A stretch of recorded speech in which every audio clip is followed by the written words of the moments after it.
What is up, world of witchcraft? The worldwide witchcraft world. Sorry about that. Hey, what's going on? I am Corey LeBlanc, ceremonial witch, up the bitch, and lately been talking about magic. Well, I've been supposed to be talking about magic this whole fucking time, but anyways, lately I've been talking about magic, so I'm going to keep talking about magic. That's okay with you guys. Everybody's okay with that? Yeah, alright. Let's continue on then. Reject, banish, deny is what my last two episodes were about, more or less. However, last episode I focused more on thought forms and how when we accept thoughts that by default we accept thoughts before we get into magic, and by default we banish thought. This is something that we do because people, if you start with the curriculum I started with, or any magical system, hopefully whatever person you learned from told you that you can accept or deny the thoughts that come to you because they're not necessarily yours. Now you can wake up and say, hey, I want to go to the beach today, and think that's your thought, and it might be. Maybe yesterday you watched a movie about beaches and you thought it was a good idea to go to the beach, and you and your family haven't been on a trip in a while, and you have some money in the bank, and it's a good idea, so whatever. Let's say that's your good idea, then that's great. You accept that idea, you go to the beach. Likewise, you wake up one day and you say you want to go to the beach, and then you start saying, well, I don't have money to go to the beach, and I'm always broke, and if I go to the beach, I won't be able to afford gas to work the rest of the week, which means I won't have money for my rent if I miss a day because I don't have gas, and but you're accepting all these thoughts, and all I'm trying to say is here is whether you do it consciously or not, everyone accepts and denies thoughts.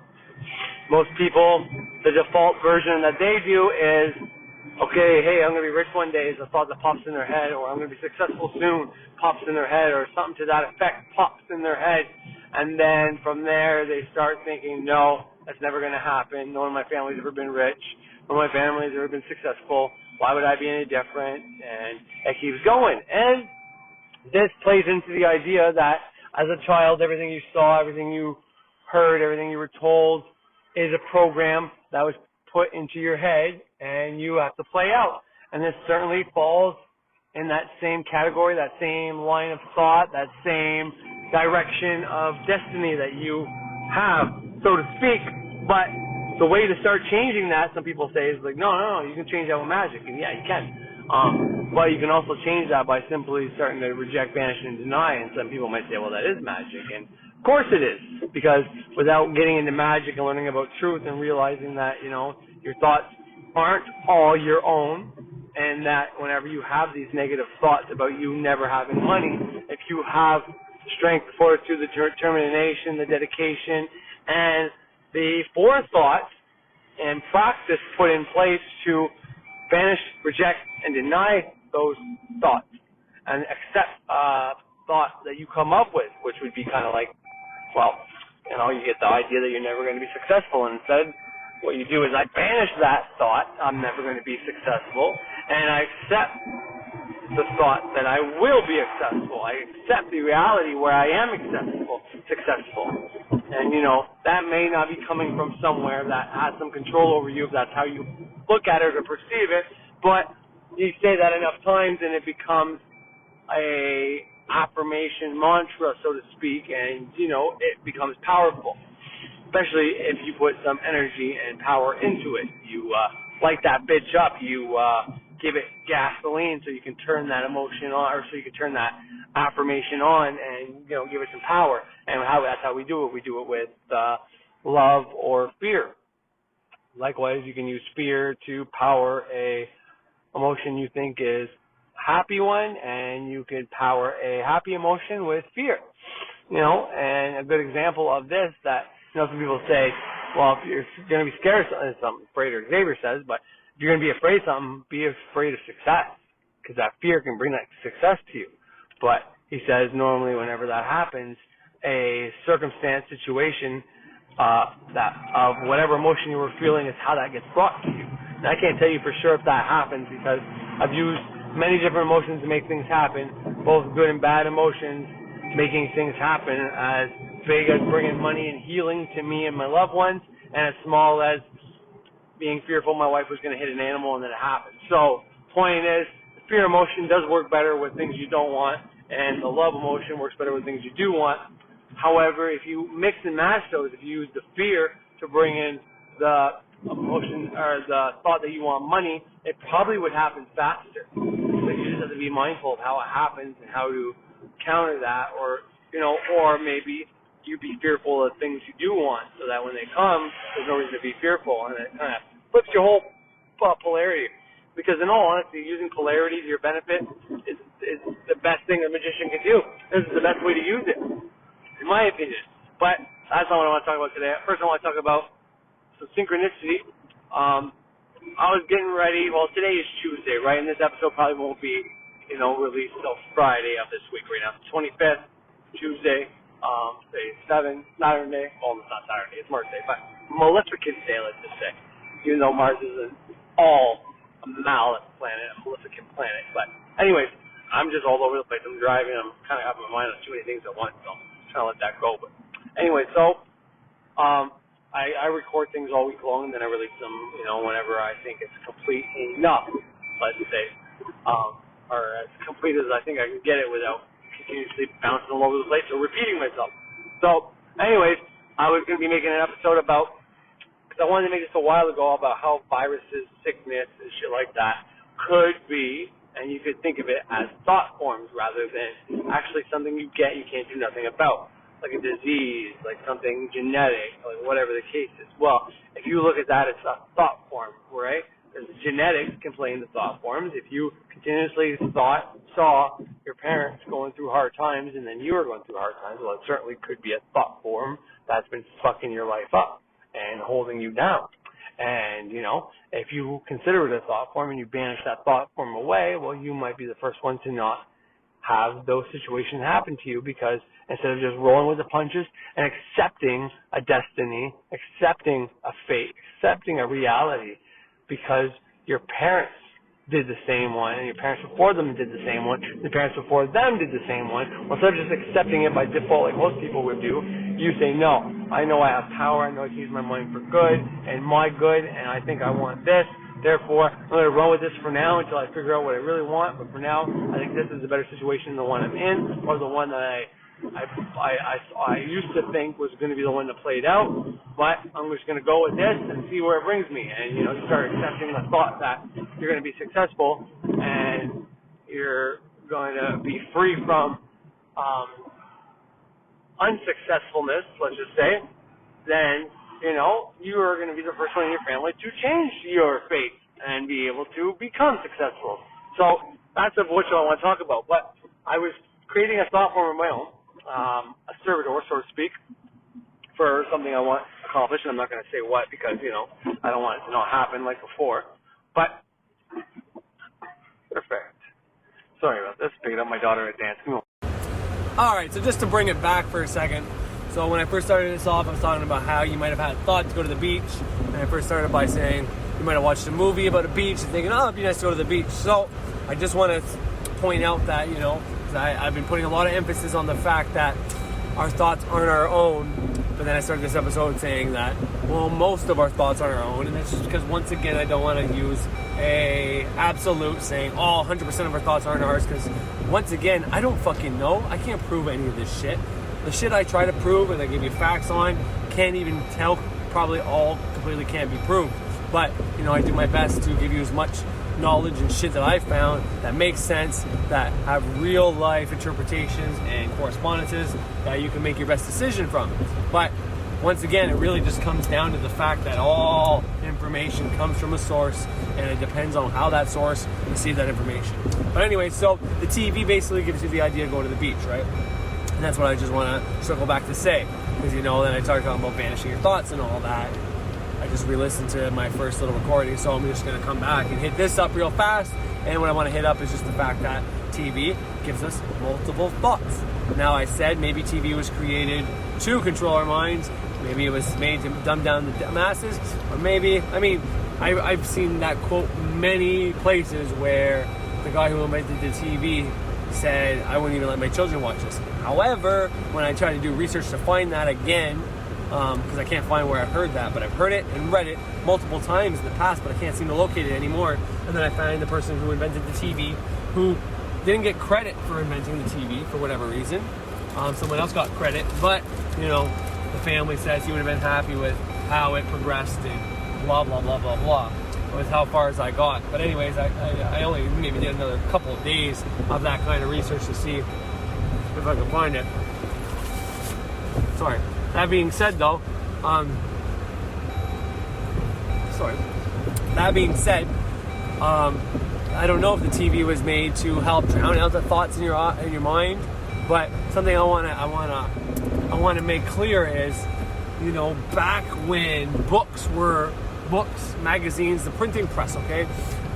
Jordan Peterson talks about how YouTube, internet, podcasts are the biggest thing for like getting information, but probably one of the biggest inventions since the printing press. And the printing press was big because people around the world were able to communicate their information, their insights, their views, their opinions, or even just make fiction stories and, you know, sell them, spread it. Everybody can know what other people were thinking and learn, and, you know, it helped produce things on a mass scale. You know, people were always able to write and make paper in this, but the printing press was able to do it fast, and you release copies, and, you know, there was a market for it. And then movies came out. But what I'm trying to say is, during the printing press times, and even before then, people might have had more of their own natural thoughts.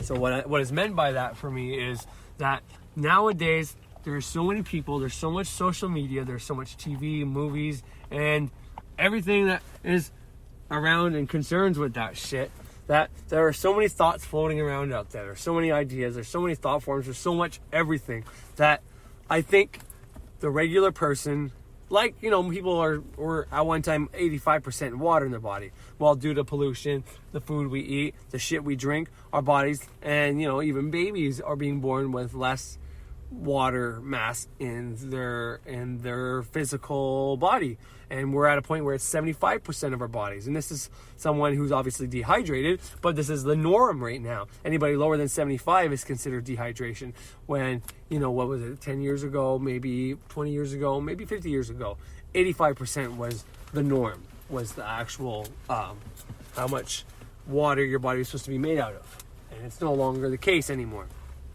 But anyways, so this is the same idea. If we used to make thoughts of our own, which is why we still have the capability to think on our own, make up our own thoughts, and, you know, follow a thought through, whether it's something we learned or otherwise.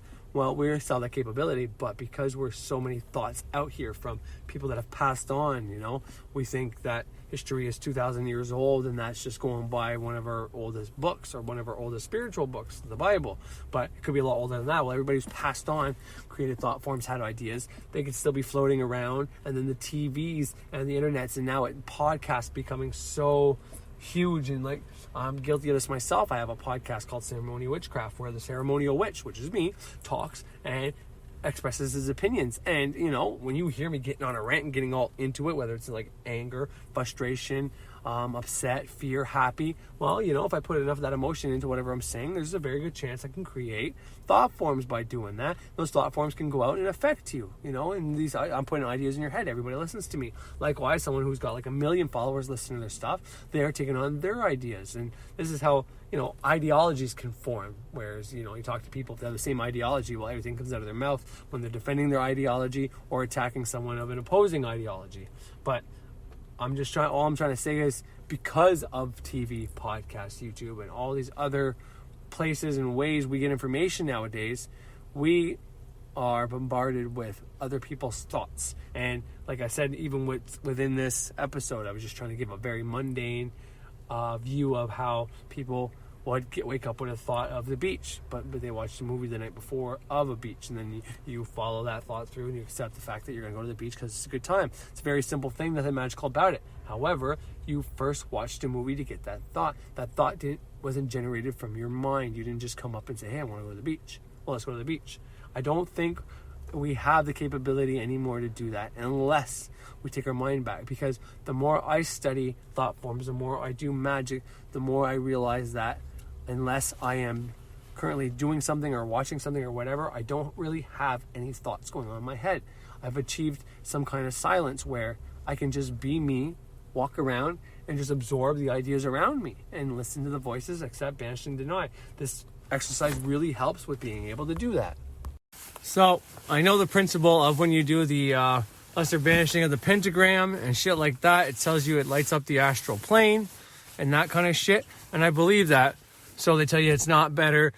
If you're not going to continue to do the program, if you didn't pass the neophyte, then don't go up if you don't think it's something you're going to do. You know, take a break and see either whether you keep doing the neophyte grade while you're taking the break before going to the next elemental grade or not is up to you. But you can keep doing your rituals for the neophyte or not. But, you know, because you light up the astral plane and all these other thought forms see you, it can make you a target.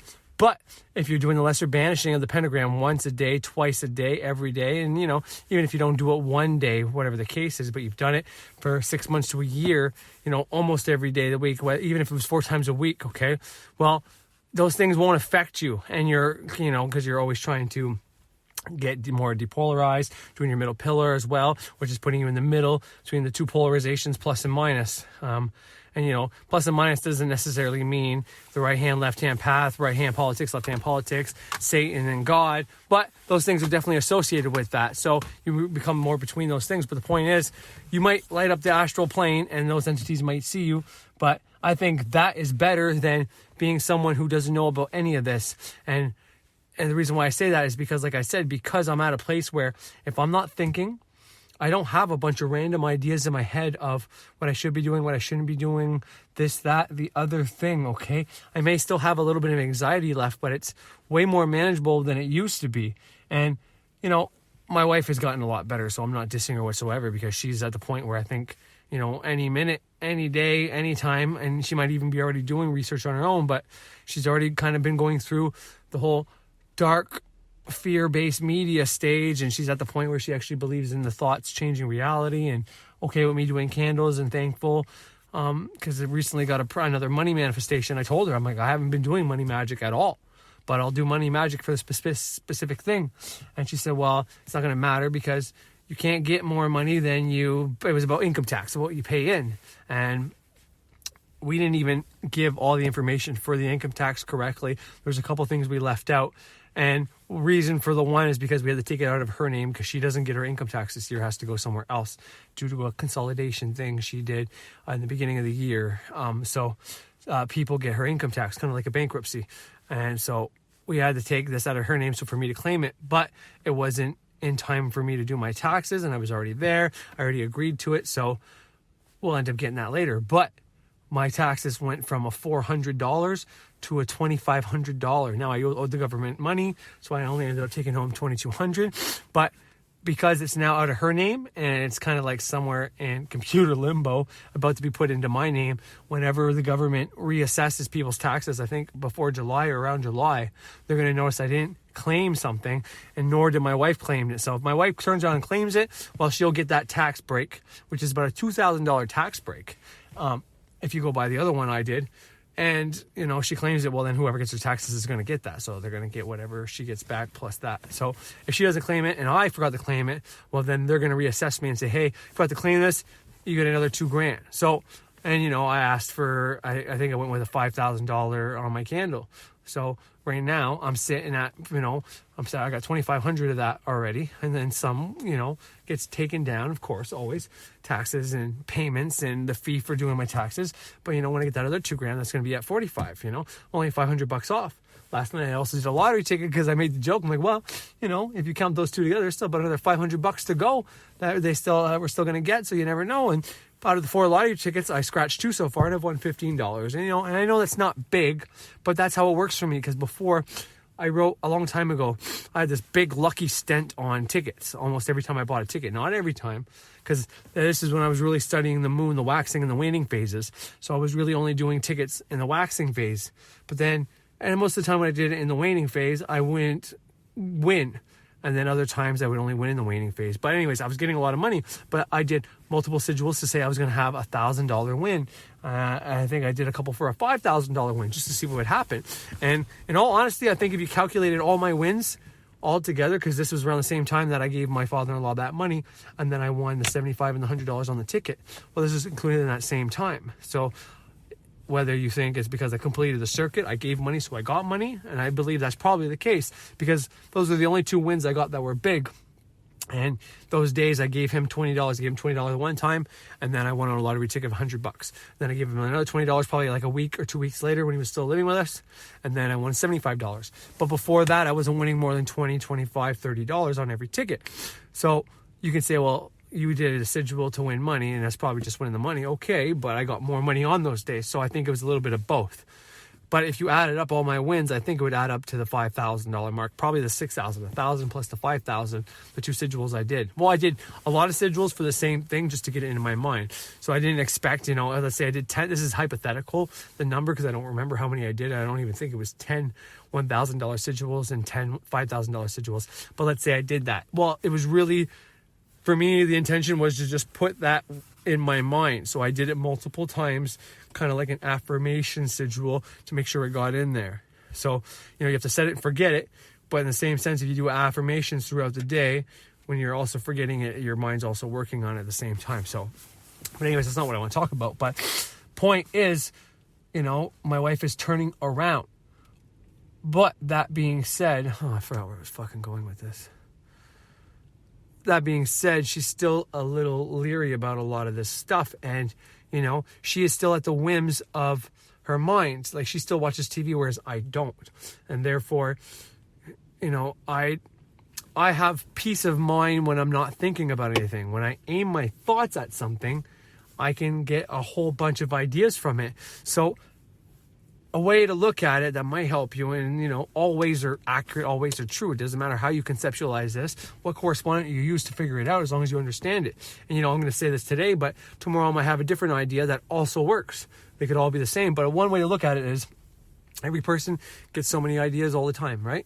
All the time they get so many ideas throughout the day. Most people who aren't in magic, who haven't done meditation practices and haven't stopped watching TV and different things that try to force ideas in your head so you can go either buy things, take things, do things specifically. Whether you think it's brainwashing or just trying to sell stuff, doesn't matter. But the person who watches TV and ads and commercials and different things, well, those ideas are going to be put in their head. For me, I watch mostly magic things on YouTube from people I know that aren't trying to fuck with me. Can I know that 100%? No. But people like the people I watch, I believe, that aren't trying to force something on me, they normally give me lines like, do the research yourself. I beg you to see if you come up to the same conclusions. If not, write me back. They are trying to help people mostly and not trying to force feed you a lie kind of thing. But anyways, point is, let's say me and my wife get 10,000 thoughts a day. Well, because I don't have random thoughts coming to me and me accepting them because I did the reject, banish, deny thing, so they don't even bother trying to come to me because they know I'm just going to banish them away. It's just a waste, and I can have nothing going on in my mind from thing to thing, and I can actually focus my mind on one thing at a time because I did the meditations and the concentrations and the practices, okay? Because I have this discipline now, at least with my mind. When I focus on something I want to think about for a podcast, let's say, or I'm trying to explain a specific thing to my children or my wife, I get a flood of information. It's like, oh, guys, he just opened the floodgates. Okay, let's hit him up. We know he's going to accept all the thoughts we give him right now. So I get all those thoughts all at once, whereas people randomly all day long just get random thoughts, whatever they're watching, whatever they're thinking. They don't have that control, whereas I have the control to concentrate one at a time. If things start coming at me random, I banish, deny, reject them away. So that's just one way to look at a very complicated idea, and one thing I can't prove, but this is how it seems to work for me. But that being said, if you look at these ideas and thoughts as spirits and things trying to manipulate you, well, when you start magic, you light up the astral field, and people think that's a bad thing because low entities can come at you, for sure.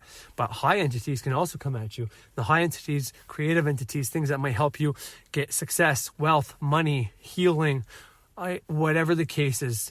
The positive beings see you just like the negative beings, if we use that polarity, which I don't believe. But point is, the things that can harm you and the things that can help you, heal you, make you financially rich, they all see you. And they can come to the magician. Therefore, reject, banish, deny. That's why it's the first thing in that book. So that if you haven't done your pentagram thing yet, and these things are trying to fuck with you, you know how to handle them. Because there's no need to fear them. There's no need to fear them because you can simply just, No, I don't accept that thought. Well, sorry, I banish that thought. When I say I don't accept that thought, what I mean is you physically say it out loud, or at least in your head, I banish that thought, I deny that thought, I reject that thought. A positive way of denying something, of not accepting something. The positive way to not accept a thought is I reject, I banish, I deny. Not I do not accept, because that's I accept. So, but by doing that, that's your first line of defense. And then when you do lesser banishings, you're making that space holy wherever you are. And if you were like me and did it every room of your house, so your children don't have those things around in their room, so that night they're not getting crazy thoughts, and your wife doesn't have it, and so every time you can do it in a different room throughout that time. If you have a sacred space, you should do it in there mostly. So if you're doing your practice 2 times a day, well then at least 1 time a day should be in there. And I would say at least for your first 3 months or 6 months, you should be doing it all in your temple room, and after that you should branch off, but still be doing it at least once a day in that spot, and then introducing it to other places in the house, because you don't want these things coming to get you and getting your children. Like I said, it's not any worse than playing and like I said, I can't prove that video games are fucking with people's heads, and I can't even prove that TVs are fucking with people's heads, but it's way more likely that TV makes people more impulsive and gives them random thoughts like, I'm gonna go to the beach today, or I want to go buy this because I just saw it in a commercial and it looks sick. You know what I mean? Or, you wake up one day and like, fuck, I really want a truck instead of a car. But I don't really need a truck, but I really want a truck. And then you start seeing the trucks everywhere, and then these thoughts keep coming to you, and you just keep accepting them, and then boom, before you know it, you're trying to get a loan for a truck, even though you can't really afford it. Well, that's kind of how this works. So just a way to think about that is, like I said, if you start concentrating, practicing meditation, whether you're trying to empty your mind for no thoughts, transcendental meditation is a great thing, but I know they say it's an easy process to do, but that depends. I really think that depends on your makeup. Transcendental is not exactly the meditation of banishing everything out of your mind and trying to just think of nothing, but it certainly has to do with something like that. But depending on where you look, transcendental meditation is kind of a way to start practicing astral projection, lucid dreaming, shit like that. Those things that can really benefit you. So definitely something worth looking into. But if you can't maintain one thought at one time during meditation, when you're trying to quiet your mind, if you can't just focus on one thing, or when you're conscious and there's a bunch of things bombarding at you, okay? Because when you're meditating, it's only your subconscious mind coming to talk to you and giving you all these fucking ideas over and over again. But when you're conscious, your subconscious mind could still be sending you those ideas, plus everything you're consciously seeing. And if you're watching TV and you're quieting your mind and you're just focusing on one thing, your subconscious mind could be shooting things at you while you're watching this. Also, it's intaking things, so it's a lot harder. Therefore, if you can't consciously do this, or subconsciously while you're meditating do this, well, then in your dream it's going to be very hard for you to do anything. Therefore, pick up the practice of trying to learn how to concentrate on one thing at a time.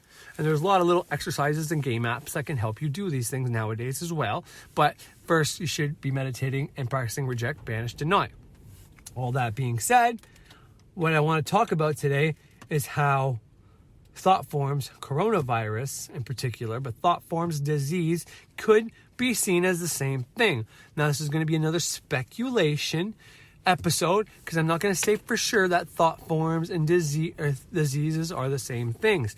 But like money is an energy, but it's not technically a spirit or anything like that, right? Money seems to have the same attributes as a spirit, but unlike love, envy, hate, rage, these things, those are energies, but are also spirits, but can also be like deities. This is why, your 12 horoscopes or your 12 zodiac signs and the 7 planets, they all have personifications of certain things, like Mars and Jupiter and Saturn all have different behaviors, and when they're in certain signs, it either enhances those behaviors, reduces their behaviors, or gives them another version of a different behavior. Point is, we have these behaviors, these acts, these psychologies, these different personifications, these different energies, these different feelings.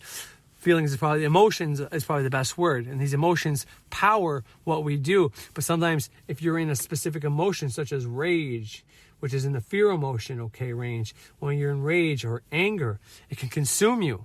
And you can bring to life thought forms with that. So if you're in rage and you're thinking about hurting somebody or yourself, well, therefore you could be putting something alive that might be around you for the next few years trying to hurt you. And that's something you probably don't want. Therefore, these things are personified. And when you're in magic, you give these things offerings so they let up on you. Well, like money is a physical thing in this realm, but it acts kind of like elements do, okay? Now, there is no element of money like there is fire, water, and earth. So you can make a little fire, and that thing is a fire that you made. But the elemental is more like the spirit of the fire, right? Just like water is an actual thing you have, but there's a spirit of water. Well, money is the thing you have, but there is a spirit of money, or an elemental energy of money that you can perceive yourself of having. You can use love and get money to come to you, but money is just a thing that we created, but most deities kind of are. But anyways, this point is the diseases that we have today, whether it's cancer to coronavirus, okay, viruses, infections, bacteria, diseases, tumors, whatever, okay, these things, if you think about it, if you aren't a scientist that can go check your blood and see what's in it, if you don't know the chemistry and shit like that, well, therefore you can't do the chicken and the egg process. But here's the thing. There could be signs of cancer. Obviously, there's something to that, because I don't think every doctor is just lying to us and picking random people and saying, hey, you got cancer. And then when that idea goes in your head, you start thinking you have cancer because you put fear emotion into the thought that you have cancer. You start visualizing that you have cancer, and now you're so scared of having cancer that you just create in your body. I don't think it's like that, but I think to a certain amount, this helps that. And what I mean by it is, if you think about all these fuck cancer things on people's cars, I've already fucking tore that idea up because I don't like it. Now, I understand the meaning and I appreciate the sentiment that people are trying to fight against cancer. We don't like cancer. Cancer is bad. But someone sees that and they think about their loved one that they lost. And they just put the fear emotion into their loved one, either who is sick in the hospital fighting for their life, but they're visualizing them sick. Well, what do you think that does? That's magic. You're visualizing with an energy, such an emotion, which is energy, electricity, and you're bringing that to alive. So you're not sending the person who's sick in the hospital or who is already deceased. You're not sending them any good energy to help heal them. Obviously, you can't heal someone who's already passed on, but you're just adding whenever someone's already passed on, and you're adding to the power of cancer. Now, cancer is probably a disease, and it is genetic, or genetically, it's molecules. It's something that develops inside our body, okay, naturally, or gets mutated from other sources such as radiation, and stress seems to have something to do with it and shit like that. So I'm not trying to say that cancer is fake or anything like that, and it's just a thought form and you can banish it away. But I do think if you're a magician and you're practicing banish, reject, deny, then that's still your first line of defense. And whether you get cancer, or maybe you were set on the path to get cancer and that was going to wake you up and see if you can beat it. And then, if you beat cancer, then you'll be good and set for the rest of your life, because that's going to be a hard time. Well, if you start on the path of magic, you probably never get there, because if you do reject, banish, deny enough times, every thought you get of, well, fuck, what if I'm going to get cancer from this? No, I reject, banish, deny that. Well, then you're never going to have the thought forms to make it start in your body, period. And, if you do research like me, you're going to do things that are going to make you healthy, such as good breathing, exercise, alkaline water, and only eating things that, from what you can tell from research, that are good for you. Therefore, you're minimizing every chance you get to get that disease on every front. And just listening to people saying what they think would stop cancer and different herbs and stuff, or telling you how to beat it once you have it, it's not really going to prevent you from getting it, but these things will. But if you think about it as a big thought form, cancer is this thought form, okay? And I'm not saying cancer is only a thought form, but there is a thought form of cancer. Just like the devil's not a real dude, but there's a thought form of the devil that might make people do bad things. It doesn't matter if they do something bad, they blame it on the devil. Well, then after that, devil force will be the one they keep blaming for that bad thing. And maybe there is an entity that they created around them making them do those bad things. Who fucking knows? But the point I'm trying to say is, every person who's ever lost somebody, who's ever cried over somebody, who's ever thought of how somebody went from good to shit in a fast amount of time and put that fear emotion in there, has added to what is cancer. And people who think about the people they lost getting cancer, and then let's say they start thinking about themselves getting cancer and them having cancer and having to leave their family, and maybe they visualize themselves sick in a hospital, so on and so forth. Well, that is now a thought form. And, if anything about magic that I've explained is real, how you can visualize yourself winning money, put enough motion to it, and then you win the money. Or you make a sigil and then you can put that in your head and then it happens. Well, visualizing something and putting energy into it multiple times in your lifetime is a good way to say this is what you want. And your body is going to say, well, what does he want? What does he want? Well, what does he visualize and put energy into? They don't know the difference between fear and love energy. To them, it's just energy. Whoever them is, whether it's just your subconscious, it's the gods, it's the God, it's the Christian God, it's Allah, it's fucking Yod-Hey, Vad-Hey, it's Jehovah, whoever, or Yahweh, whoever you believe it is, okay? They're going to say, hey, well, what does he want? Well, today he did this. If we go back in his history, he's done this another 20,000 fucking times when he lost this loved one to cancer, and he heard about this loved one of someone else he knows that died of cancer. He thought about this all these times, and these people that he loved did it, and he thought about them, and then he thought about himself, so he probably wants this. So it's going to do you the favor of giving you some cancer cells in your body, and that's probably the last thing you fucking want. But because you don't know that, and then we have these things saying fuck cancer on every car that sparks that fucking thought in your mind, well, to me, it does more damage than good. Like I said before, that ribbon looks like a Pisces fish, and Pisces water is emotion. Well, when you see that little fish, it brings on some emotions, does it not? Wasn't Jesus the fucking fish, right? Anyways, the Jesus fish, right? You see on the car, it brings on an emotion. When you see that, what would Jesus do when you got this little fish there? Well, it brings on emotion. Well, the people in the church know what the fuck they're doing, at least subconsciously. It brings on strong emotions, like maybe I should go to church today. Maybe I should go pay that money to that fucking thing they pass around. Point is, or Jesus is watching, maybe I shouldn't flip this guy off or cut this guy off.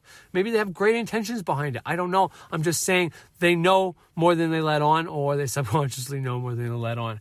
But I wanted to talk about that. And in the beginning of my recordings, I was saying how I was going to make an episode because I was making my own thought form. And I was going to go to High Percentage Magic to listen to the thought form list again. I've written it down in plenty of places, but I was in my notes. I was drawing the picture of my egregore or servitor that I was making for something specific. I said that I'm not going to go into. And then his newest episode was about the coronavirus. I'm like, well, what are the odds? Because he hasn't had an episode in so long. Last episode he had was at the end or some point last year, and it was Saturn and the Occult Part 1, which is a great video, but it's just information about Saturn and how it pertains to old religions and shit like that.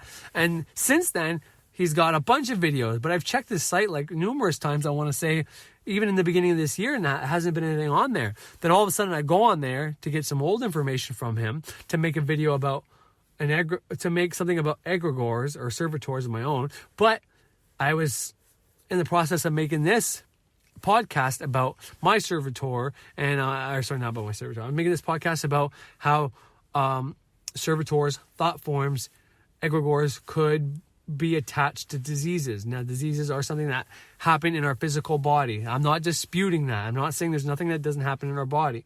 Okay? Although you could try to make that, and for most people that aren't a scientist, that won't look at their blood to see, that cancer in their blood or in their DNA or whatever, if you don't have that capability, then you go to a doctor. Doctor says you have such and such. You bring on all those emotions, then you start getting worse. I mean, how many times have you heard that? They went in with just some symptoms, nothing crazy. They thought it was this. Doctor told them they were cancer. 6 months later, they're in a hospital bed. Or 6 months later, they're dead. Or a year later, they're dead. They did a steady decline since the doctor told them. So people that keep going back to the doctor whenever they're not getting better, just to see how much more time they have, is just stupid to me. But, these people don't know that. So it's not necessarily that they're doing it for a bad reason. But anyways, point is, you can make the case that, a doctor just picks randomly and says, okay, this patient today is my 100th patient, okay? Or my 66th patient, or my 666th patient, who knows? But my 13th patient, who knows? But they'll pick so many patients a day that say, okay, well, you have early signs of cancer, you have cancer, this, that, the other thing. Just to see where it goes. Who knows? Maybe they're supposed to do that to control the population. I don't know. You could start a conspiracy like this. But if you really break it down, you get a scientist to show you, he'll probably find something in your blood. But does that get caused by the thought forms of you thinking about it? Because I'm telling you right now, if you look at cancer and where it started amping up and when it started taking most lives, now it's steadily growing, even though the numbers of people beating cancer are getting better now, but more different cancers are developing, and the amount of people dying from this disease is you'll look to see its biggest time, and I bet you'll see that internet podcast information about cancer. You're going to find a correlation with how we communicate to each other getting more bigger, more diverse, more at our fingertips, and you're going to see how cancer kind of blew up from there as well. So the more information got spun around when they started making certain things, whatever the case is, you're going to see something there. I haven't done it, so I don't know. And I choose to not focus on that disease for various reasons already mentioned. But all I'm saying is there is a thought form attached to cancer, and the coronavirus is no fucking different, okay? But I thought it was a weird synchronicity that I wanted to do an episode about how viruses and thought forms are linked. And I think every virus, disease, whatever the case is, has a thought form. And the bigger the thought form gets, the more people it takes, the more people it affects, the more people that bring awareness to it, telling you how scary it is and how many people it affected. It doesn't matter if these things are lies or not.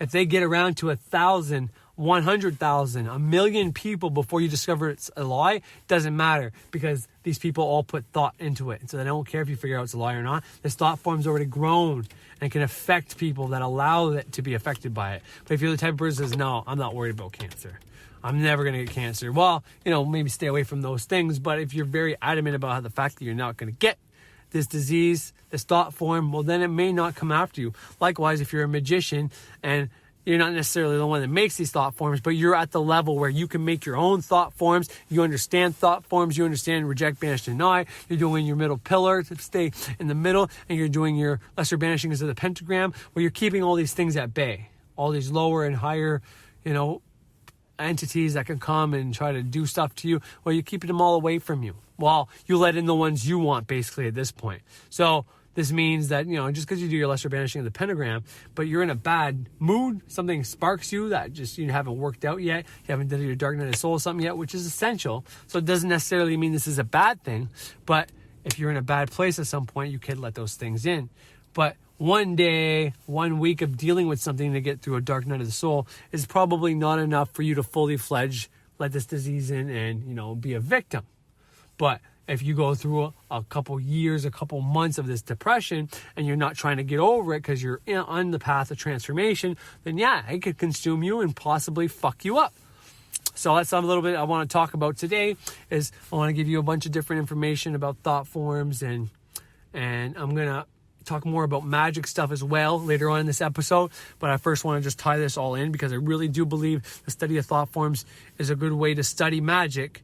And at the same time, you're figuring out how to make magic happen even better for you, because the thought form, the servitor that the magicians make consciously, is something that is super, super beneficial to you. And, if you understand it from a life perspective, and you also understand it from the perspective of how to make it whenever you're done doing all this research, well, you're going to be advanced, super advanced.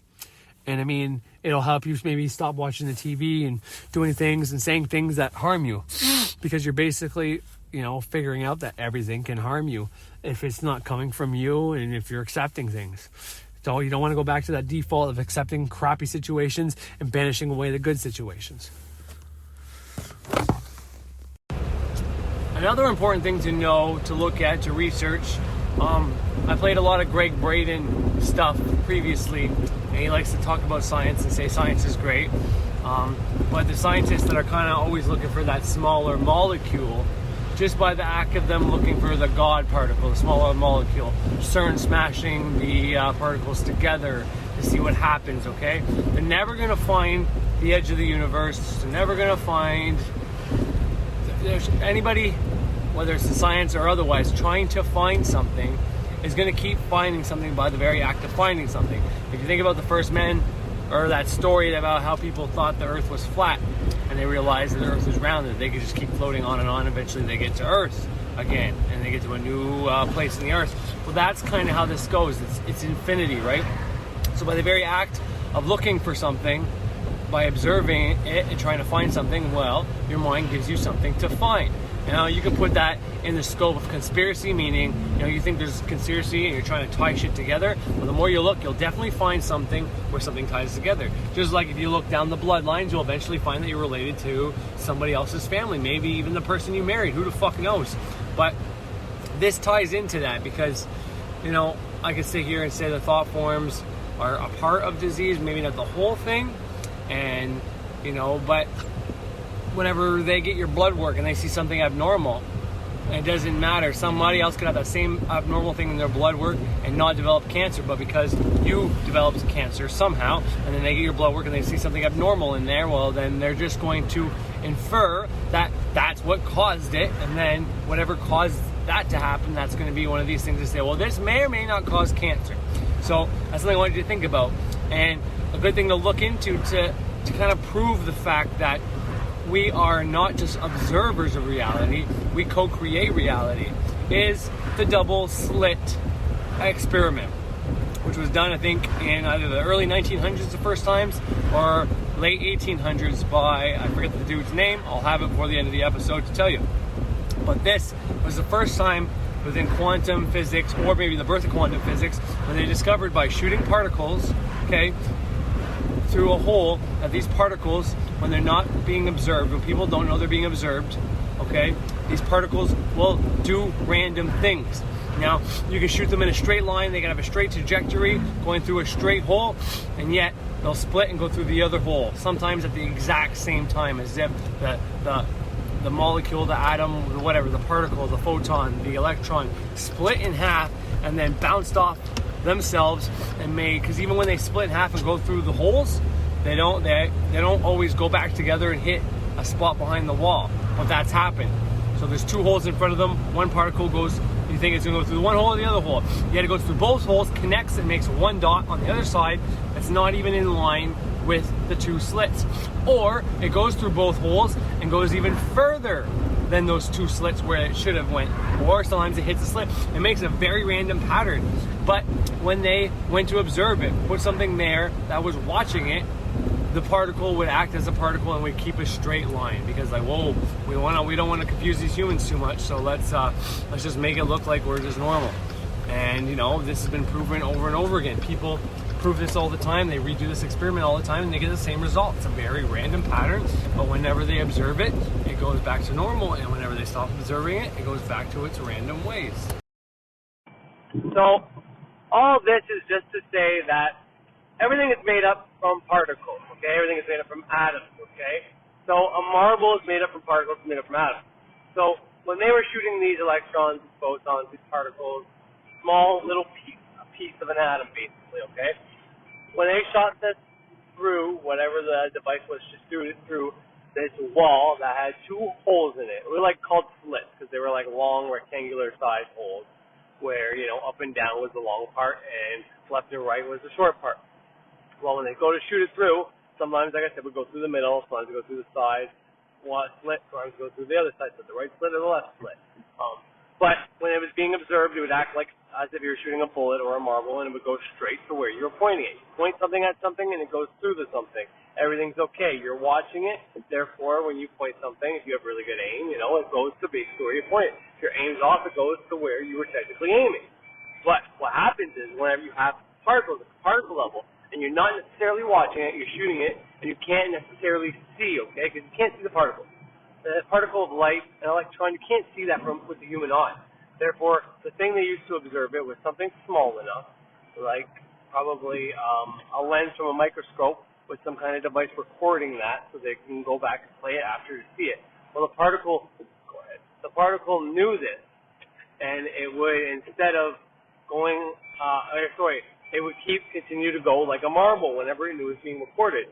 However, every time they weren't recording it, or before they even decided to record it, to observe it, it would do what it wanted to do. It would either create two to go through both holes, or not go in any hole at all, or choose the right or the left hole, even though it was pointed directly in the middle, or at one of those slits. So all this is to say that the particles, when not being observed, will do what they want. There's like a random chance effect that happens, because you can't predict which one it's going to do. The only time you can predict it is when you watch it, and when you're watching it, you assume that it's going to act a specific way. That's whenever you could assume what it's going to do, because you decided in your mind what this particle was going to do, therefore it does what you said, right?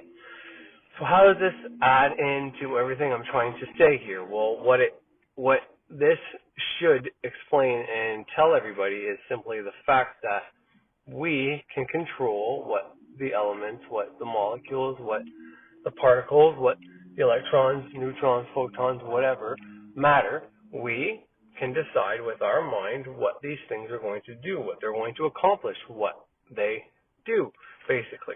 So if you're observing your own life and you're assuming that you're not going to get money, you accept the thought that you're not going to get money, well, all the things around you, whether it's people, whether it's the money itself, whether it's the bank, whether it's the computer, the internet, whatever, all those particles that make up all these things, all the atoms that make up all these things, because you set the intention that this is what's going to happen, if you accepted that thought for it to happen, you were observing, telling these molecules, these particles, to not go through the left hole, to go through the right hole, because you rejected wealth, or you accepted poverty, one or the other. Or if you decide to banish poverty and you accept wealth, well, then you might go through the left hole, is what I'm saying. So this is the way I look at that slit experiment as. It's a way of defining reject, banish, deny, and accept. And that is, like I said, just to say that we play a role in our creation, our reality, our life. And if you want to control your circumstances, if you want to be able to do what you want to do, if you want to be able to stop the bad things from happening and have the good things happen, then you need to start the practice of accepting the thoughts that come to you, the good ones that you want to play out, and banish away or deny or reject away the ones you don't want to play out. Because this is the slit experiment, and this is what that proves to me. I mean, it proves a whole bunch of things. And, you could be wishing for wealth, but someone who you dated or whether otherwise could also be wishing that you don't get wealth and that you die of a disease or something like that. Therefore, one mind saying one thing, another mind saying another thing. And these people are connected to your reality. Now, you have more strength on your own reality than someone else does. But if you are not accepting the good thoughts and you're accepting bad thoughts, that you won't have money and you will get a disease, if you're accepting those thoughts and you also have somebody wishing those bad things upon you, well, which one do you think is going to happen? Now, if it's your mind against their mind, well, you're going to see some bad things happen in your life, and you might think you're cursed, and this is psychic attack once again. Therefore, the best way to fight psychic attack is right at the level of the thoughts. Now, if you're having trouble banishing, rejecting, denying, well, you need to consecrate a pentagram, put it around your neck. You need to make some wards, put them in your pocket. There's very simple things you can get from, any goetic book, Jason Miller's protection. I forget the name of something, sorcery magic. I don't know. I can't remember the title of it. Once again, when I think of it, I will, just like the experiment, the guy who first did the experiment. But if you put double slit experiment, you'll get a bunch of information on that. Jason Miller's Protection Reversal Magic, I think, is the full title. And I think I've even played that book on this series before. And at the very least, you'd have to go through all my old episodes, but I put the PDF on for that. I put the PDF on for many of Jason Miller's books. I put the PDF on for Kabbalah, Great Work of Self-Transformation, the book I work out of. So you've got lots of options you can do and use just through my shit alone. And there's more than enough reading material, I think, for the whole neophyte grade. I've given a PDF version for every book required just for the neophyte grade. And if there is enough people that need and cannot find the books for the second grade, the Earth grade, all the required reading, I mean, a lot of there's the same workbook all throughout that book. The Golden Dawn, one of the Golden Dawn books, I can't remember which one, but there's readings and pages and references throughout the grades that are all within that book. But then there are other books. There's this is my Frederick Xavier on his channel. People ask him what books they should read all the time. And he knows just from the question right off the hop, these are people that are searching for some shortcut, some little tidbit of knowledge that's going to give them powers almost instantly, that they think that that's still possible in their mind without putting in the work. Because he knows if you're following the criteria he set out for you, which is to read the book Great Work of Self-Transformation, if you're doing that, then there's all the required reading you need within that book. So there's no need to ask for more books. But that's just something I wanted to point out because I believe it goes together. The double slit experiment can prove so many different things, but the sheer fact that when you observe these particles and molecules in our minds, especially at that time when it was first done, there was no reason to assume that a particle would go anywhere else other than where you shot it. But it proved that these particles have a mind of their own and they will do their own thing on their own. Now with guidance from us, we can kind of say, hey, is it okay if you go this way? And in my experience, it's not really manipulation because these particles are part of us, part of everything. And we all want more or less the same things for ourselves. And I don't think if everybody had what they wanted, I don't think anybody would care about what other people had because it wouldn't matter. If somebody else wants to have a gun, you wouldn't care if they had that gun if you had all the money and the protection in the world that you knew they weren't going to come after you. Likewise, if that person had a gun and money, then there'd be no reason for him to rob you. So the point I'm trying to say is if everybody had what they wanted, I don't think everybody would be happy if they had what they wanted, first and foremost. But let's just assume everybody got what they want once again, then there'd be no reason for anybody to be jealous of anybody else and think someone's going to do something bad with whatever knowledge or whatever items they have. So same thing for the particle. It doesn't really matter what the particle does, because the particle is going to do something regardless. And if you give it direction, so whether you tell the atoms in your body to be healthy or to create disease, they're going to do what they want to do. Now the particle doesn't want to be diseased because therefore you kill off the host and it dies as well, but it doesn't know probably any better. I think it needs guidance, and we don't know this or are taught that we should be telling our particles and ingesting proper things to keep ourselves. We don't tell ourselves how to act. We don't know how to communicate to them, but that's at the subconscious meditative trance level is how you communicate with them, or through sigils and different ways of magic of inputting stuff into your subconscious mind.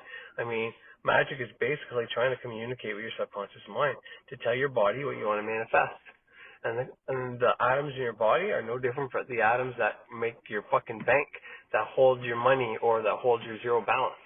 And if you want that zero balance to turn into something bigger, well, you need to talk to the cells in your body and the cells of the bank and the cells at your work, your job, your boss, all those cells, and tell them what you want to see and, create a plan. Don't expect yourself to go from 0 to $1 million in your bank just because you told all the cells at the bank, all the tellers and people to just transfer you $1 million in your account because, you might actually be able to do that, but it won't be long until they figure out that they made a mistake and take it back. And if you happen to take it out, well, you're going to owe all that back. So you need to do it in a way that within our system will allow you to keep that money with little resistance. And that's the trick. So trying to go from nothing to something too fast is just problematic. If you manage to actually get it, which is awesome if you did, because it shows how powerful of a magician you are, but through law and other reasons, they're going to say, well, no, you don't. That was just a clear mistake for whatever reason. We transferred you the $1 million and not this person.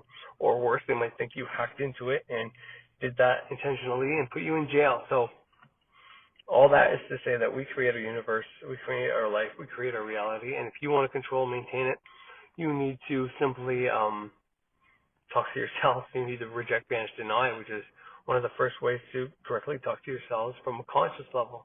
While being conscious, you can talk to yourselves and talk to your subconscious mind by rejecting the things you don't want to happen and accepting the things you do want to happen.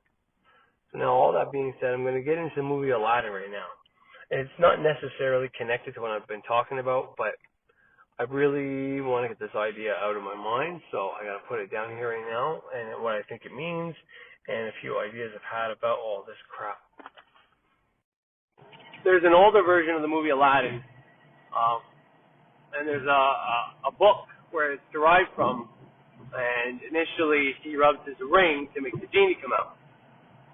Because the ring was a magical ward, kind of like Solomon's ring, kind of like Lord of the Rings with his Saturn, stuff like that.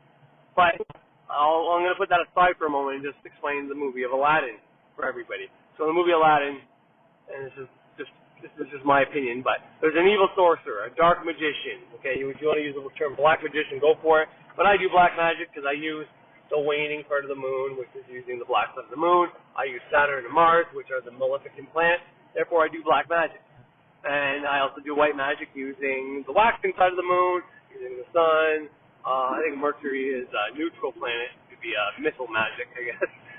Neutral magic. But within Mercury, he also has Mercury, Gemini, dual on its own. It's both female and male. So Mercury is up, down, right, and left all at the same time. So Mercury is the best way to become a magician personally. And I think that's a video on its own, and that'll probably be the first one I do. I know like Prater and other people talk about the importance of Saturn and stuff like that, and the moon, which are important. They're all important. They're all connected. All these things are just ways for us to explain these energies in our body and explain away what we need to do. But all that being said, I'll make an episode. My first planet I'm going to talk about exclusively, probably with an episode, it's going to be completely on Mercury and why it's so important, and a bunch of shit about it. But anyways, put that aside for now.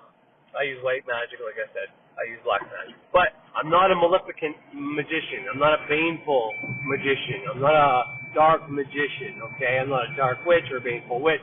However, I've been increasingly thinking more and more about diving way deeper into demonology and working with demons and stuff like that. But I don't necessarily have a need to work with demons because I don't need to cut anything out of my life. I don't have any demons fucking with me. So to me, and the way I've been programmed to think about this, and kind of program myself when I first started to not really do demonic magic because, when I first started, I thought that was a line I don't cross. I don't ever cross. So I wanted to program that into my mind at the beginning of doing this to never cross that line, to never use magic in a dark way.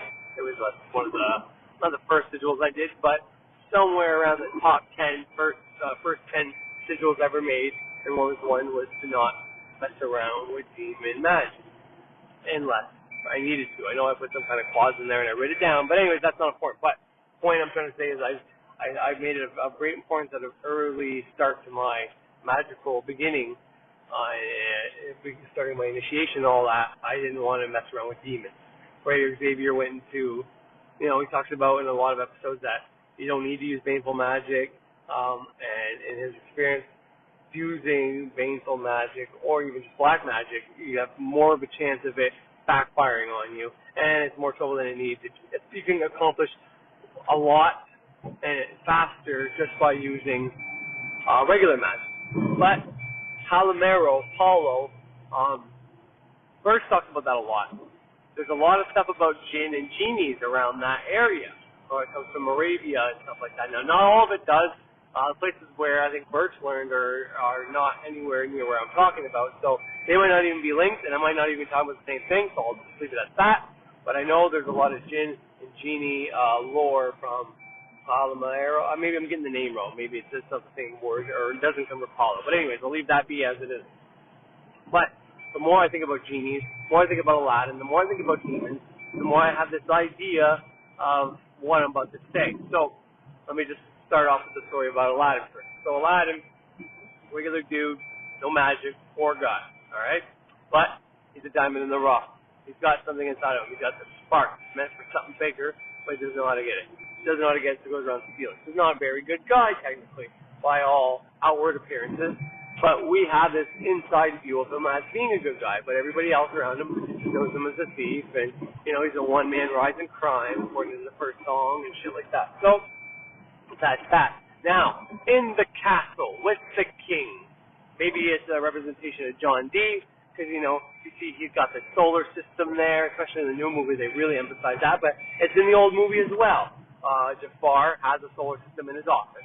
So, he's an astrologer, right? He's a dark sorcerer, he's got gems and stones, he's got a pet bird, which is like, the familiar version of, what people think familiar is, which it isn't. But, you know what I mean? He's got all the characteristics of a witch, a dark sorcerer, someone in magic, right? So a Christian right off the hop, they're going to like this movie because they're painting magic and witchcraft as a bad thing. Okay, great. And then you rub the lamp and you get a genie. And this kid uses the genie for good. Yeah, he fucks up, doesn't do what he's supposed to do, but then he goes and fixes the mistake and he's the hero and he gets what he wants. And that's a story about, you deny the magic and everything will go good. But I think it's deeper than that. Because here's the thing. Islam, like Christianity, in Arabia, there was a lot of magic. There was a lot of jinn. Depending on where you look, the jinn were either demons. They were either, especially when Islam came along, the jinn were all considered demons, and all magic was stamped out. And then Islam, the Quran, became the version of what Catholic and Bible is to other places of the world. So they stamped all that out. So, in this time, even in the movie, thank Allah, she's found a suitor. So Allah is there. They're going by the Quran. This is Islam. However, you see in the castle, the king, not necessarily the king because he believes in Allah, but his sorcerer understands power. And there is magic, and magic is real even though they believe in Allah. And to prove that there's dark magic that works, the sorcerer can use dark magic to get his will upon the king to get what he wants. But he can't ever get what he wants because his aims are too high and he's trying to use baneful magic to get there, so he never actually gets what he wants. However, he uses Aladdin to manipulate him to get him this genie because he knows if he has a genie, he would have the ability to become whatever he wants. So he's basically trying to evoke whether if you want to say it's a demonic spirit or just a spirit in general. Whether the genie's good or bad, maybe there's bad genies, maybe there's good genies. Just like maybe there's good spirits, maybe there's bad spirits. But he knows if he gets this genie, he'll be able to get what he wants. And once again, to me, it's like, okay, the genie is neither good nor bad. It's the intention of the user, basically, kind of like magic. It's neither good or bad. It depends on the user. And that's what this story, to me, is about. So everybody believes in Allah. Meanwhile, there's magical forces behind the scenes controlling things. And Aladdin, who isn't practicing magic, somehow gets something that allows him to do an evocation of this spirit. But because he's a diamond in the rough, because he's got a good heart, he wants to become a prince so the princess can fall in love with him. He also has to use one of his wishes to save his life. And then at the end, he frees the genie. So none of these wishes are necessarily a bad wish. A poor kid wanting to be a prince to me is not a bad thing. However, he feels bad about the fact that he lied to her, to the point where he gets mad at his friends, but then he realized he has to tell the truth. By then it was too late. The dark magician found the lamp, because us dark fuckers are pretty crafty, and takes the lamp and fucks everything up. But he gets too high, and how does Aladdin defeat him? Well, through the fucker's ego. He uses the own guy's ego, the magician, in his conscious state, uses his ego to tell him that you're nothing without the genie. If it wasn't for the genie, you'd be fucking nothing. I could take you apart. So he becomes a genie himself. But instead of binding the action not wanted, meaning I want the power of a genie without being bound to the lamp, free from the restrictions of the lamp. You know what I mean? Instead of asking for something that outlines, he just says, I want to be a powerful genie, and boom, he's trapped in a lamp, outsmarted by Aladdin. What does Aladdin do? He frees the demon, or the genie, or the spirit.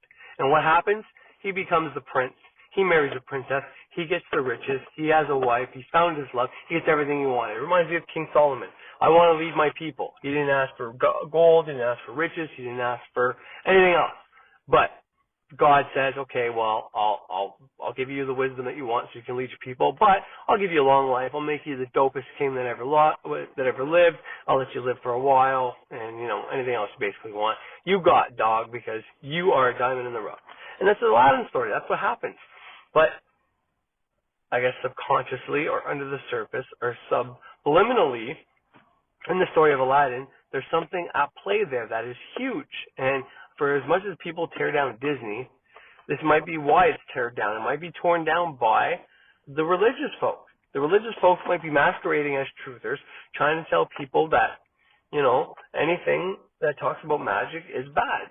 And this is one of those reasons I think that, because they use Islam, which is very crafty, you know what I mean? Because Islam is an accepted religion, and it's accepted by Judaism, and it's accepted by Christianity. They don't care if people believe in either Islam or Judaism or Christianity, and, you know, many other sects that fall under those main ones that pay them royalties.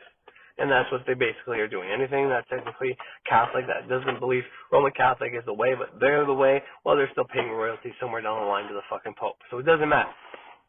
But all that being said, they did it in a crafty way, so it's not necessarily Christianity there present in that time, but it's a version of it coming from, you know, Abraham is the father of that religion as well, same as Judaism, same as Christianity, right? Judaism would be the first one, then Christianity, then Islam, but Islam and Christianity kind of split whenever one of Abraham's wives leaves and goes to somewhere in India, I don't really know, and then that is the birth of, you know, basically that story is the birth of Islam. But it's not from Virgin Mary, but anyways, doesn't matter. Point all I'm trying to say is you got this dark magician and you got this noble, good-hearted kid, okay? Both of them are able to do magic. So Aladdin, you know, whether you think that anybody could have found that lamp and used it is regardless. But to me, it's about the fact that Aladdin was born with gifts. He was good at everything. He's got a talent to be slippery, get away, to be able to stay alive by himself. He also has a monkey he talks to, right? Just like Jasmine has an animal she can talk to. But out of the three, the sorcerer has the most conscious animal. That animal can actually talk, and we can hear that animal. Whereas Abu, you can hear him, you can understand him, but not great. So that means Aladdin can really understand him. So he also is born with magical abilities. In his birth chart, he's got more talents than most other people have. Jasmine is probably a little bit lower than them, but still has that talent to a certain extent. Point is, you see the different types and the power levels of these people. So Aladdin is magically inclined, but Jafar is really magically inclined. However, Jafar's greed and ego wants him to be number one, and he'll take any means necessary to get there, and he doesn't care about people. Whereas Aladdin cares about other people first, puts himself first, and therefore reaps the benefits in the end. It's kind of a Christian moral story by that standpoint. And I don't think that's always to be true, but I think overall, that's a good way to get what you want. By uplifting other people, by being honest, then you will get what you want in the end. But you can't sacrifice your needs for other people's needs all the time. You can do it when you can afford to, then great, but you don't. It's not the way to be holy. But anyways, that's another topic I've already covered too. But the point I really want to stress and emphasize is that when Aladdin evokes that genie and Jafar evoked that genie, the genie had to do whatever they said. And what I think is it depends on the practitioner. You can do good or you can do bad. It doesn't matter, but you have the power within you. That's what the story is telling us. That the Christian shit, the Islam shit, the Judaism shit is great for whenever you're not awake. But if you want something more, you crave something more, you can have it. But be careful, because what you wish for can happen. Meaning, you can become super powerful like Jafar, be second to the king, and not be happy. Whereas Aladdin was poor, broke, nobody, no family, and wasn't happy. Well, that's more of a reason to be not happy than to be second in command and not be happy. However, when he got the power, he didn't abuse it and fuck over people. It wasn't the bullied becoming a bully. It was the bullied becoming better than the bullier and, stamping that shit out. Whereas Jafar thinks he's always number two, so he wants to oppress number one. And we see that played out with all these different groups that think they're oppressed, and then they're going around trying to oppress other people. They're Jafar, for fuck's sakes. But we want to be Aladdin. We want to be a diamond in the rough. We want to have these inherent powers, and then when we get them, we don't want to abuse them. We want to do what's right. But when it comes to the whole demon thing I said at the beginning, the only reason I want to work with demons is because I want to know if it's possible to set them free. And it's not necessarily to set a demon free onto the people, but to allow that demon to not be alive anymore. If a demon is an egregore, a servitor, a thought form that someone created, was it possible for me to stop someone's creation? If that demon is going around terrorizing people, if that was really real, do I have the power to be able to stop that demon from existing anymore? And is that maybe part of what we're meant here to do on this planet? Is all these evil thought forms, and maybe even good thought forms that are floating around, that were created, that people don't know they're creating? Is there a way we can stop those? Is there a way we can not necessarily banish them, but when I create a thought form, I create it, it serves a purpose, and then I dismantle it, I banish it. But if there's a bunch of those around that are just, don't know what to do and evolving into these things and become gods, well, and people start worshiping them, it's like, that's not what we were meant here to do. And it's got so out of hand that no one knows what the fuck's going on. And it's so bad that we have all these thoughts around us that no one can think for themselves anymore because they have all these ideas in their head. And is that where all this different psychiatrists, psychiatric, fucking multi-personality, bipolar, all these different syndromes come from? The fact that people think they're hearing voices in their head, well, maybe they really are. Maybe there's people that are sensitive to thought forms around them hearing these voices because these things are really here. And maybe someone needs to fucking get rid of these things. And I'm not saying that, these are all life. Well, yeah, but they were created by humans. Therefore, humans should not be creating if they can't control their creations. It's like saying the God made devil and then devil's terrorizing us. Well, then why did God create devil to terrorize us in the first place? Shouldn't God get rid of the devil? Or do we create the devil? And then, therefore, should we get rid of the fucking devil? Well, if we created the devil, if humankind created the devil and put power in the devil and made it so big, then we should banish that fucker. Likewise, like I said at the beginning, if cancer and other diseases are thought forms, or are thought forms that create cellular different mitosis or whatever you want to call it when your cells basically mutate in your body to create disease, okay? If we've created thought forms that allow and make the cells within our body mutate and turn into diseases, well, would it not be our responsibility to kill and break and dismantle those thought forms? I think that is part of what we need to fucking do. So when I say I want to study demonology and I want to get more in depth into it, I don't mean to use demons to my benefit. I don't mean for me to go around and send demons on people or anything like that, or set them free or bring in the Antichrist or any of that. I mean so I can banish them once and for all, so no one is no longer subjugated to these demons or any of these evil thought forms. That's what I would want to do. Because the more I look into this stuff, the more it seems very likely that we are creating thought forms left, right, and center.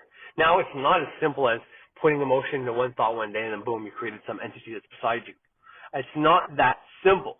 There are people that it can be that simple for, I believe, right down to my core, but, out of the 7 billion, it's a very small percentage, but it doesn't matter. If that small percentage is in a stressful place, then yeah, they could be creating some pretty bad thought forms, and every generation probably has 1% of the generation that could do this power. Therefore, is there any wonder why there's so many people seeing UFOs, and so many when there's way more people not seeing them? And so that's what I mean by all that. But back to the Aladdin story, I think that's what that story's trying to tell us, that magic is real. Magic is very real, and you can use thought forms and genies and demons and spirits and angels for your benefit, but you can also use them to your detriment. And, user beware, basically. Don't get into this stuff lightly and think you're going to be the one to change the world or do all noble things or, be the greatest magician alive. Because when you go down the path of ultimate power, you're going to become ultimately corrupted if you're not careful. Like I said, the first thing I did was to make sure I didn't go down the path of demonology because, first of all, I was scared of demons. This is probably the real reason I did that. However, a little part of me, knows that my ego could have taken over and, I could do bad things with good power. And I could do good things with bad power. To me, it doesn't matter whether it's good or bad. If a demon has power that we can use for good, then use the fucker, But more than anything, I want to know if there's a way to banish away someone else's thought form. And if so, can we do it? Can it be done? Can I get rid of these 72 poetic demons that people are using? And I'm not saying that because we need to stop using them or whatever. If everybody's using this system,